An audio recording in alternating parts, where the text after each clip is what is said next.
తాకట్లో ఉన్న మీ బంగారాన్ని విడిపించి ఆ రోజు ఆన్లైన్ రేటుకి కొంటాం. Sharma gold company. ఇప్పుడు కెరీర్ని ఫీడ్ చేయగలిగినంత వర్క్ మీకుందా? ఈ ఇండస్ట్రీ మీద డిపెండ్ అయ్యేంత బిజీగా మీరు లేరుగా ఫైనాన్షియల్గా? ఒక్కటి ప్రభు గారు, ఇక్కడ క్లారిటీ ఏంటంటే మేము ఇప్పుడున్న ఫేజ్ ఆఫ్ లైఫ్ ఆర్ మేము ఒక పీపుల్గా ఎలా మౌల్డ్ అయ్యామంటే, మేము ఫామ్లో ఏమీ ఫెసిలిటీస్ లేకుండా బేసిక్గా ఓకే ఇక్కడ ఇంతే స్థలం ఉంది, ఇన్ని వెజిటబుల్స్ ఉన్నాయి, ఇందులో మీరు బతకాలి అంటే అక్కడ హ్యాపీగా బతుకుతాం. కంప్లైంట్స్ చేసుకుంటూ అబ్బా ఇది లేదు మనకి, అది లేదు మనకి అనే ఇది లేదు. అలాగే ఇప్పుడు మేమున్న లైఫ్ కూడా కంఫర్టబుల్ ఉంది. ఇట్స్ నాట్ దట్ ఫైనాన్షియల్గా కానివ్వండి, లేకపోతే పిల్లల విషయంలో కానివ్వండి, వేరే ఎనీ ఆస్పెక్ట్ మా బోత్ సైడ్ ఫ్యామిలీస్ కానివ్వండి, ఎంత కంఫర్టబుల్ స్పేస్లో ఉన్నామంటే ఇవన్నీ ఎక్స్టర్నల్ కంఫర్ట్ కాదు, మా ఇద్దరి ఇంటర్నల్గా మేము క్రియేట్ చేసుకున్న ఒక beautiful comfortable world. External aspects అన్నీ డజంట్ మ్యాటర్. అదే అంటారు కదా, మెటీరియలిస్టిక్ థింగ్స్ కాదు. మెటీరియలిస్టిక్ ఎక్స్టీరియర్ వరల్డ్ అంతా ఒక materialistic thing is not important to us anymore.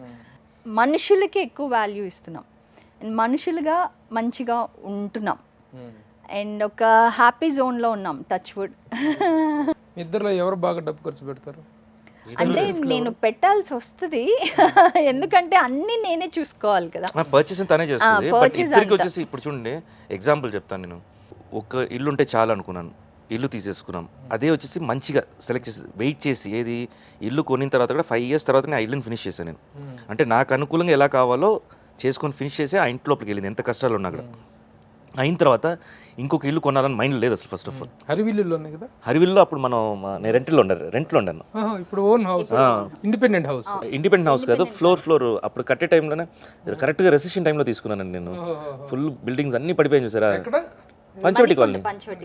So అక్కడ నుంచి మెల్లిగా 2013కి ఎంటర్ అయ్యాము. ఇప్పుడు దానికంటే ఇంకొక విల్లా వెళ్ళాలనే మైండ్లో లేదు.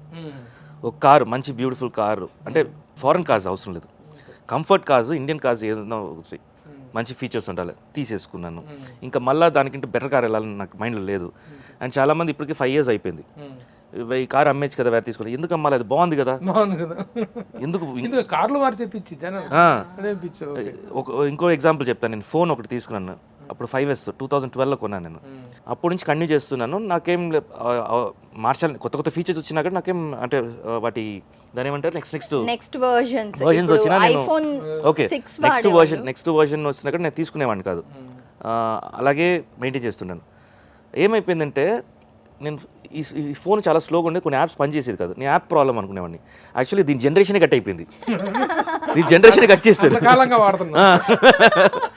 సో దానికోసం స్పెసిఫిక్గా నేను ఫోన్ అంటే ఇఫ్ నీడెడే నేను పెడతాను అనమాట.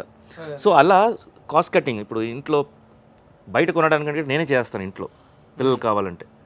ఆ ఫుడ్ తెలియకపోయినా నేర్చుకుంటాను. ఎవరు స్పెండ్ థ్రిఫ్ట్, ఎవరు మైజరు అలా లేదండి. అంటే కాదు, తను మనీ సేవరు, నేనేమో మనీ ఇన్వెస్టర్. నేను ఎక్కువ ఇన్వెస్ట్మెంట్స్ మీద చూస్తుంటాను, తనేమో దాచిపెట్టేస్తుంటుంది. తన దగ్గర ఇప్పుడు ఎన్ని లక్షలు ఉన్నా నాకు తెలియదు. ఒకసారి నాకు అంటాను నేను, ఇన్ని రూపాయలు ఇక్కడ దాచిపెట్టాను. అన్ని బ్యాంక్లోనే ఉంటుంది. లేదు, అన్ని బ్యాంక్లోనే ఉంటుంది, అన్ని అకౌంటబులే. కానీ నాకు గుర్తుండదు. కొన్ని నేనేం చేస్తానంటే నా ఎక్సెస్ అమౌంట్ని ఇంత పెట్టుకొని ఇది ఇంటికి అని చెప్పేసి పెట్టేస్తాను. దాంట్లో తను ఈజీ అనమాట. ఒక 10 rupees ఇచ్చారంటే ఆ 10 rupees అయిపోయిందని చెప్పి నేను అట్లీస్ట్ ఒక 3 rupees సేవ్ చేస్తూ ఉంటా. అలా నాకు తెలియకుండా అది రీసెంట్ నేను కనిపెట్టేదాన్ని. దాన్నే అంటారు మగవాడి సంపాదన కంటే ఆడదాని పొదుపు విలువైంది అని. Most valuable. ఆ వాల్యూ అనేటువంటిది రేపటి రోజు తెలుసు, at the end of the day తెలుస్తుంది అది ఎంత వాల్యుబుల్ అనేటువంటిది. So very good. ఈ మిషన్ ఇద్దరి మధ్య మీ mutual understanding is very good, combination is very good. అంటే ఎంత ఆశ్చర్యంగా ఇది కనిపిస్తుంది అంటే పెళ్ళైన సంవత్సరాల లోపల ఆల్మోస్ట్ ఆల్ విడిపోదాం అనుకునే స్థాయికి వచ్చింది. 3 ముళ్ళ బంధం అప్పటికంటే ఇప్పుడు గట్టిగా పడి ఉంటుంది ఆ 1.5 year తర్వాత.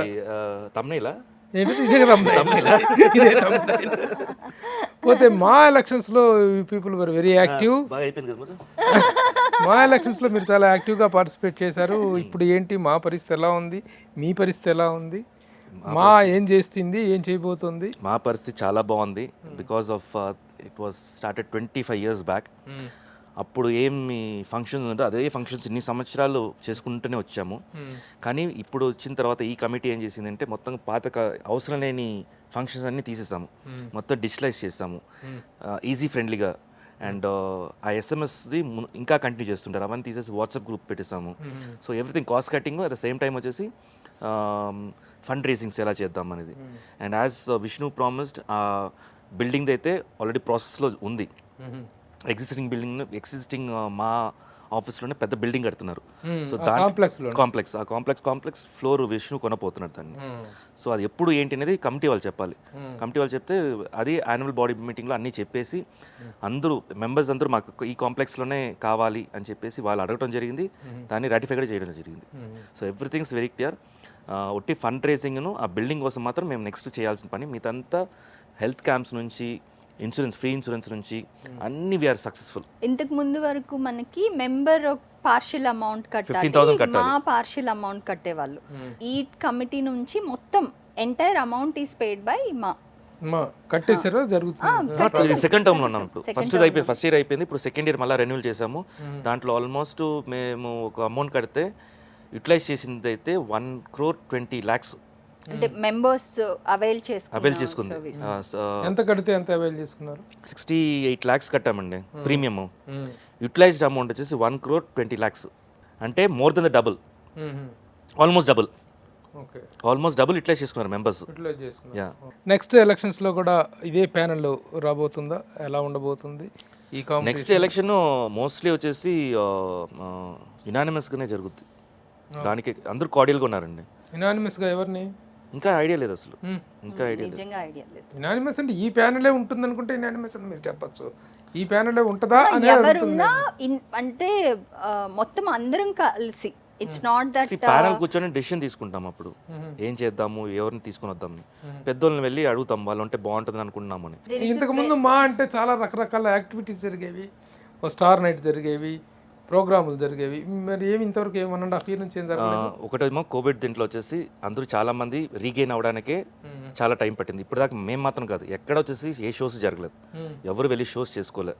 ఈ డిసెంబర్లో కొన్ని ఈవెంట్స్ చేయాలని చెప్పి ఆల్రెడీ అనుకుంటున్నాం. అది ఇండియాలో చేద్దామా బయట చేద్దామని ప్లాన్స్ జరుగుతుంది. సో ఇనిషియల్ కూడా వచ్చి జరిగింది, బట్ మా బడ్జెట్స్కి అది కుదరలేదు, వాళ్ళ అంత సపోర్ట్ చేయడం కుదరలేదు. నెక్స్ట్ యాక్చువల్గా ఎప్పుడు ఎలక్షన్స్ ఉండాలి? నెక్స్ట్ ఇయర్ అండి, నెక్స్ట్ ఇయర్ మోస్ట్లీ జూన్లో. ఎందుకంటే అది కూడా వచ్చేసి మార్చ్ పెట్టేవాళ్ళు. మార్చ్ ఏమవుతుందంటే మనం అకౌంట్ సెటిలింగ్ కాకుండా ఇంకొక కమిటీ వచ్చేస్తుంది, కొత్త కమిటీ వచ్చేస్తుంది. సో కొత్త కమిటీకి ఏం జరిగిందో తెలియదు, వాళ్ళేమో అప్పుడు ఆ టైం కోఆపరేట్ చేయరు. సో అందుకని ఏంటంటే ఒకసారి కమిటీ మొత్తం మన అకౌంట్స్ అన్ని సెటిల్ అయ్యి సర్టిఫై అయిన తర్వాత నెక్స్ట్ ఎలక్షన్ పెట్టుకుందాం. సో ఈసారి కూడా you're going to take the present what is your post, your vice? నేను ట్రెజరర్ అండి. ట్రెజరర్. ఎంత ఉన్నాయి డబ్బులు? చెప్పను. మాలో ఎంత ఉన్నాయి డబ్బులు చెప్పను, అఫీషియల్గా రాయండి నాకు, నేను అప్పుడు పంపిస్తాను. సో బాగా సంపాదించారా ఇదిలో? ఫండ్ రైజింగ్ లో కానీ దేంట్లో? ఫండ్ రైజింగ్ లో కదా, బయటికి ఎంత వెళ్ళింది, లోపలికి ఎంత వచ్చింది? మెంబర్షిప్స్ లో బాగా వచ్చింది ఈసారి. మెంబర్షిప్స్ బాగా పెరిగినాయి. మెంబర్షిప్స్ పెరిగాయి. ఇక్కడ లాస్ట్ టైం ఎలా ఉండేదంటే, ఎవరు ఫోటో, ఇప్పుడు నా అసిస్టెంట్ ఉన్నాడు, నాతో పాటు 2-3 సినిమాస్ చేస్తాడు, ఇప్పుడు తను కూడా మెంబర్ అయిపోవచ్చు ముందుండే లా ప్రకారం. ఇప్పుడు ఏం చేశామంటే మినిమం 2 minutes డైలాగ్ స్పేస్ ఉండాలి, మినిమం 5 minutes స్క్రీన్ స్పేస్ ఉండాలి. 10 movies పెట్టాము. దాంట్లో పెద్ద వాళ్ళ దగ్గర నుంచి మాకు వచ్చిన రిక్వెస్ట్ అంటే 5 movies లిమిట్ చేయండి అని చెప్పేసి 5 movies ఇప్పుడు చేసాము. ఫామ్ ఛార్జెస్ ఇంక్రీజ్ చేసాం, 10,000 ఒక ఫామ్ తీసుకోవాలంటే. ఎందుకంటే అది ఈజీగా వాళ్ళు హ్యాండిల్, అంటే ఒక వస్తే వచ్చింది లేతే లేదు అన్నట్టు ఉండకూడదు. వస్తే ఆ సీరియస్నెస్ చేశారు. చాలా స్ట్రిక్ట్ చేస్తాం. అంత స్ట్రిక్ట్ చేసినా అక్కడ ద మెంబర్షిప్స్ చాలా వచ్చాయి. మోర్ దెన్ నాకు తెలిసి నిన్నటి వరకు 45 దాటింది, 45 lakhs దాటింది. 45 lakhs మెంబర్షిప్ మీదనే వచ్చినాయి. సో మా is progressing. It will progress అండి, because this lot of big pillars behind us. So అందుకని డెఫినెట్గా అది ముందుకెళ్తే తప్ప. అప్పటికి ఉన్నటువంటి వాతావరణం మా ఎలక్షన్స్ టైంలో ఇండస్ట్రీలో ఫ్రెటర్నిటీ పాయింట్ ఆఫ్ వ్యూలో కానీ, యూనిటీ పాయింట్ ఆఫ్ వ్యూలో కానీ ఒక రకమైనటువంటి అన్వాంటెడ్ అండ్ అన్ప్లెజెంట్ అట్మాస్ఫియర్ అనేది ఒకటి ఏర్పడింది. అది పాసిఫై అయింది అని అనుకుంటున్నారు? Yes true, that's only just part of it. It's just like స్పోర్ట్ని తీసేసుకోవాలి అంతే. అందరూ ఒక్కొక్క టైంలో ఎమోషన్ అయిపోయారు, కొంతమంది రియాక్షను ఇంకోలాగా వచ్చింది. సో దానివల్ల కొంచెం యా జరిగాయి, బట్ అందరూ మర్చిపోయేది ఏముంది జరిగింది అనుకుని లైట్ తీసేసుకున్నాం. సుమన్ టీవీలో మీ పర్సనల్ అండ్ బిజినెస్ ప్రమోషన్స్ కోసం కింది నెంబర్కి కాంటాక్ట్ చేయండి.